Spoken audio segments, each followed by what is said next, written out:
challenge. Obviously the worry is that as soon as I depart, Eddie starts to wander and he starts to meander as he's been doing. It's certainly what I've spoken to the team about is that trying to maintain this pace, maintain this focus, and that's the one thing that they've really got to concentrate on, is basically keeping on track. What are you doing? You just stop, sir? Yeah, I just want to get a calippo because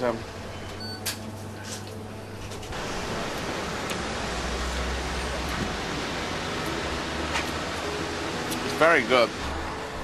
Eddie seems to have forgotten he's got more than 1,000 miles to go. Ignoring Greg's advice, he stops to do a bit of sightseeing at Virginia Water, a large lake. Got people picnicking. It's quiet and you've got water lapping and is that a moorhen? Oh, 2 more. Or is that, no, that's a duck. They're all ducks to me. Greg was saying, keep the pace up, because he said after a while it's going to drive me mad. Now, it may be true, but maybe if I take my time, I feel like I'm on holiday. Oh, look, many ducks now. No, we haven't. Sorry, I just wanted to. I'm doing a run for comic relief. Normally, you have to have permission to do any filming or... Right, gotcha. I was buying Calippo and I just run 24 miles from Trafalgar Square. So, sorry, we'll go away. Is that okay? Eddie has taken his time in the park, confident enough to ignore the professionals and run at his own pace. But he's still got 6 miles to go before he completes his first marathon. He has no fear because he's a transvestite. When you've walked in America in sort of 6-inch heels and gone on the subway, you know, you kind of lose the fear factor. So he's always wanting to push himself, I think, to find that fear. And here he is. At last, Eddie has finished his first 30 miles, further than he has ever run before. Now, champagne. He's just run 30 miles. And actually, he looks like he's just gone to the supermarket and back. Down in 1. Or 2, maybe. Eddie celebrates his first of 43 marathons, but by stopping it's taken him 10 hours to finish and less time to recover before tomorrow. It's 7 a.m. and the film crew are at the finish of last night's marathon, but Eddie's late. How are you feeling? Tired. Come on. It's just getting into a routine really, and it's just sort of, you know, once we get into the rhythm of it, then it will hopefully become easier. We're an hour late and because we had to discuss things at breakfast about publicity and stuff, and so I can't do it. There's this whole thing about getting up and getting out of here. Do you think he's a bit stressed? Yeah, he'll be fine when he starts to run. He's a bit stressed. With no routine in place, it's not a great way to prepare, and he's still got to stretch and grease up his body to prevent friction.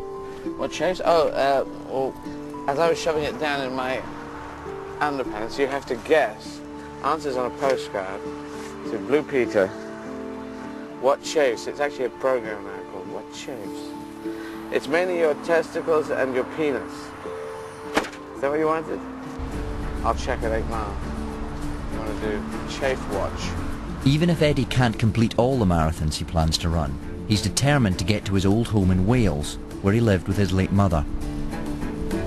What do you expect on this route today? I really don't know what's going to happen. Nobody knows. It is the interesting thing. Although the route is planned in advance, Eddie prefers to be spontaneous. Just 2 miles into his run, marking the route are old milestones which have been preserved for hundreds of years. I've been taking pictures of mile markers. If you're not running, you won't see them. Or walking, a lot of them are still there, so I'm putting them out on Twitter so people can see them. Miles away in Calcutta. Despite all the experts' advice to finish quickly, Eddie is still running his way and taking his time. And when he does decide to run, he prefers to chat to the film crew on the rickshaw. It's weird now because I'm doing these conversations. You can actually have conversations. It's like driving and having a conversation. I'm not even thinking about running.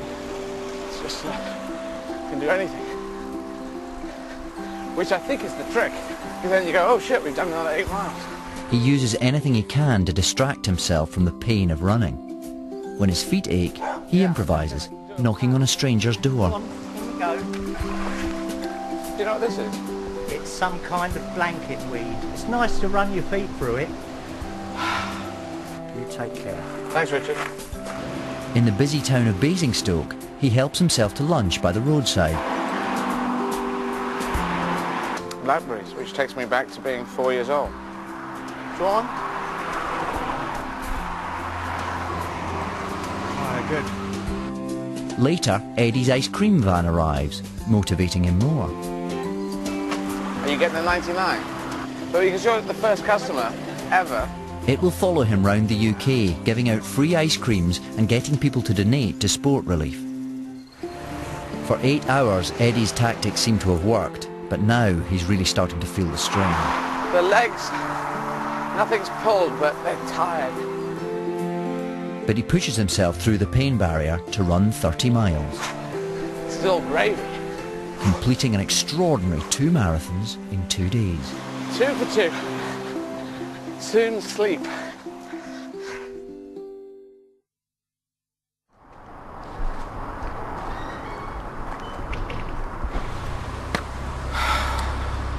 feet hurt, I'm not sure. I'm late. How's your mind?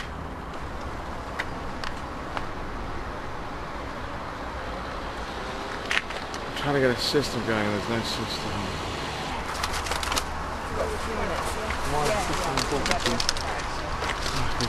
I don't want to get up in the morning. I mean, it's going to get worse and worse. And Usually, experts advise athletes not to run 2 marathons in a row, as it takes over 3 weeks for the body to recover.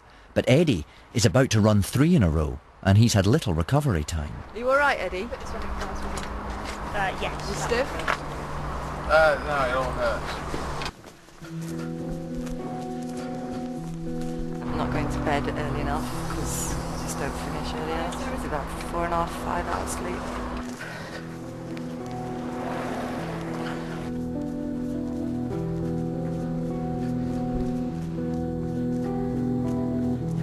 We keep going and we keep going and you don't stop, you don't eat. Then you do stop and you get up and do it all again.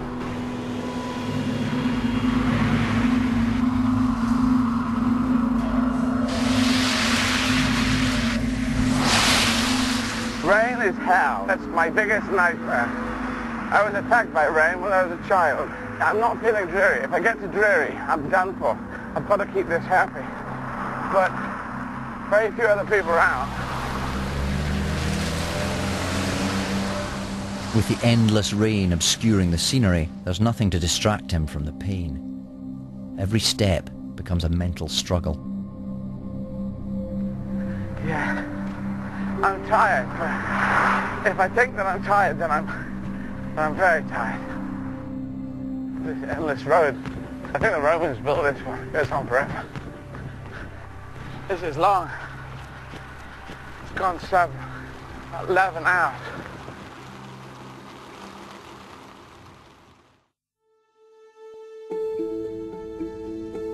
Yesterday was about 11 hours of running and getting tired and changing clothes, so it would be nice to sit and relax and have a couple of days off and for things to heal on my body, but I just got to keep going. After yesterday's lonely ordeal, Eddie decides to invite 72-year-old Bruce Tulla to inspire him. Bruce spent 64 days running across America in 1969. Most people do things to prove something to themselves. I suppose that's what it is. Maybe if I talk to Eddie, I'll find out what he's trying to prove. Well, a lot of people, famous people, who achieved a lot, have some trauma in their background, some broken home life or something which drives them to wanting to have success. Would you come in that category? Yes, my mother died when I was 6, so it's all about that look. Yeah. I think it's about that loss of love and my kind of desperation for it, and you turn to an audience as a substitute. Yeah. Eddie's mum, Dorothy, died in 1968 of cancer when he was just 6 years old. He's determined to run to the house they shared together in South Wales on his way round the UK. But it's still 130 miles away. I had the same thing. In fact, I had virtually no father. He went off to war when I was very small, got divorced after the war. Something inside me said, well, I'm going to show you, I'm going to do something. And the only thing I could do well was running. Soon, Bruce leaves Eddie to run alone.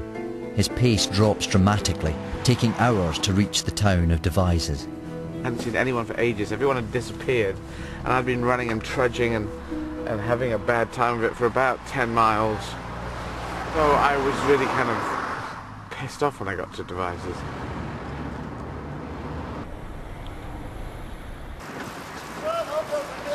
Come on, then. Run along. You've got to keep running. Come on. Where are you going? I'm going to Cardiff, then up to Belfast. Cardiff? Yeah. What's wrong with you? What? Why would you run that far? No, it's good to run. Just run fast for charity. What? Cardiff, that's a long way to run. No, but not just Cardiff. Down all the way up through England to Belfast, then across to Glasgow, Edinburgh, and back down to London. Well, let me shake your hand, because I think there's something wrong with you. Thank you. I think you're probably right. You go and have some fun. Eddie's ice cream van is already in Devizes, handing out free ice cream and raising money. Do you know what I've done? Run from Trafalgar Square to here. It's tough. But this is great. Thank you for building this town very quickly. Ice cream man's getting a ticket. I gotta go and stop this. Are we okay? Is it all right in being here for a bit? Yeah, I was just commenting on this is the best ice cream van I've ever seen in my life. I should actually serve it. Does anyone want an ice cream? I'll make an ice cream for someone. Eddie's getting carried away with the crowd, and he's lost all his discipline and focus. Who's having ice cream? Oh, there you go. He spends an hour serving ice cream and drinking beer. Does anyone know why Devizes is called Devizes? It's Latin. Yeah. At Devizes.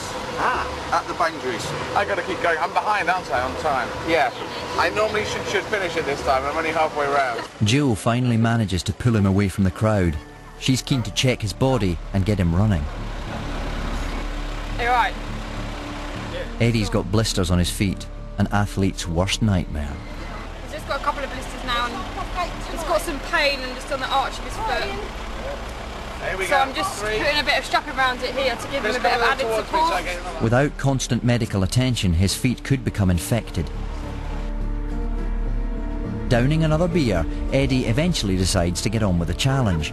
But it's already 5 p.m. and he's still got another 13 miles to go.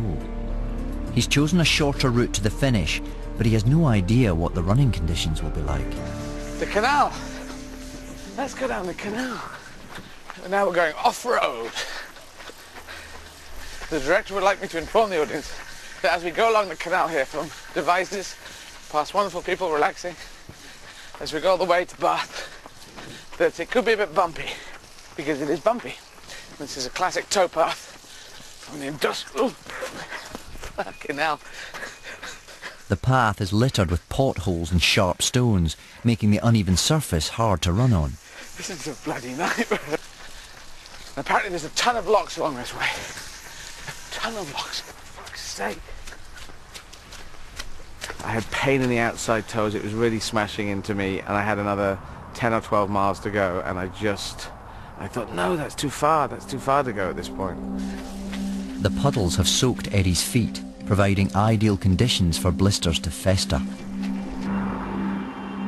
Soon, the path becomes too narrow for the rickshaw and support team to follow. This means he is now running on his own and out of communication for about the next 10 miles. The only way to record his progress is for Eddie to use his phone to film himself. God, I have to get to Bradford upon Avon before the sun goes down. That's where the sun is. Keep it up.